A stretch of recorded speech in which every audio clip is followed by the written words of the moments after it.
सभी को हर हर महादेव, श्री शिवाय नमस्तुभ्यम। नमस्कार, स्वागत है आप सबका हमारे इस चैनल सत्य सनातन ज्ञान में। आइए जानते हैं कन्या पूजन कब किया जाएगा, इसका शुभ मुहूर्त क्या रहने वाला है। जाने कन्या पूजन की तिथि और नियम। नवरात्रि के अंतिम दिन 30 सितंबर और 1 अक्टूबर को कन्या पूजन के बाद इस व्रत का पारण किया जाएगा। इसमें 2 से 10 वर्ष की कन्याओं को भोजन कराने का विशेष महत्व होता है। शुभ मुहूर्त में विधि विधान से कन्याओं को भोजन कराने से देवी माता की असीम कृपा प्राप्त होती है और साधक के कष्ट भी दूर हो जाते हैं। कन्या पूजन का शुभ मुहूर्त अष्टमी और नवमी तिथि को क्या रहने वाला है, देखते हैं। अष्टमी तिथि और नवमी तिथि पर सुबह से लेकर शाम तक कन्या पूजन किया जा सकता है, लेकिन शास्त्रों के अनुसार दिन के पहले भाग में यानी दोपहर के 12 बजे से पहले कन्याओं का भोजन कराना सबसे शुभ माना जाता है। इसलिए सुबह के टाइम कन्या पूजन जरूर करना चाहिए।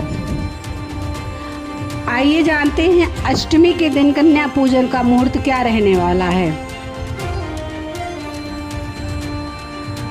महाअष्टमी पर कन्या पूजन का पहला शुभ मुहूर्त 30 सितंबर की सुबह 5:01 से लेकर सुबह 6:13 तक रहेगा। दूसरा मुहूर्त सुबह 10:41 से दोपहर 12:11 तक रहेगा। इस अवधि में आप कन्या पूजन करके लाभ ले सकते हैं। नवमी कन्या पूजन का शुभ मुहूर्त क्या रहने वाला है, ये भी जान लेते हैं। नवमी पर कन्या पूजन का पहला शुभ मुहूर्त सुबह 5:01 से सुबह 6:14 तक रहेगा। दूसरा शुभ मुहूर्त दोपहर को 2:09 से लेकर 2:57 तक रहेगा।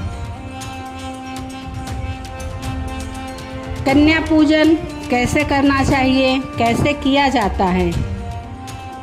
कन्या पूजन के दिन घर आई कन्याओं के सबसे पहले पैर धुले जाते हैं। इसके बाद उन्हें एक साफ आसन पर बिठाया जाता है।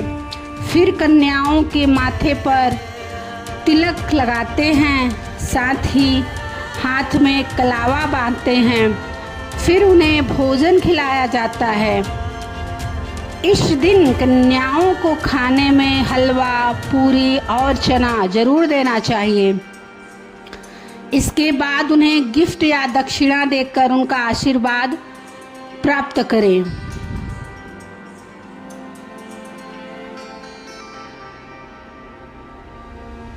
सभी को दुर्गाष्टमी की, नवमी की, नवरात्रि पर्व की ढेरों बधाइयाँ। माता रानी आप सबके घर खूब खुशियाँ दे।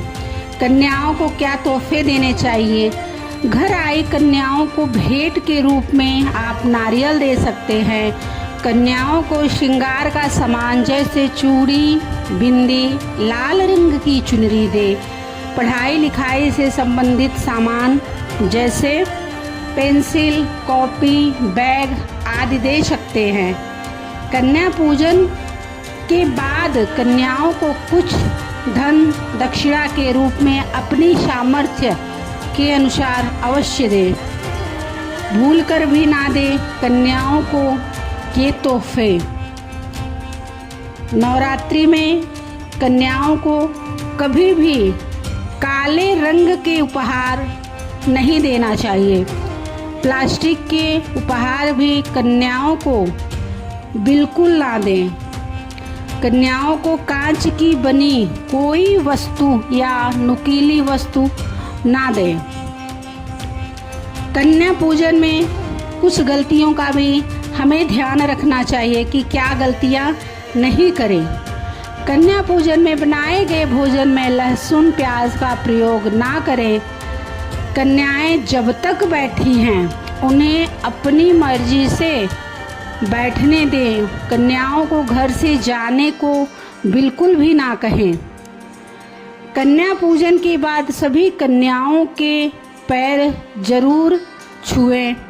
कन्याओं के घर से जाने के बाद एकदम से साफ सफाई का काम भी ना करें।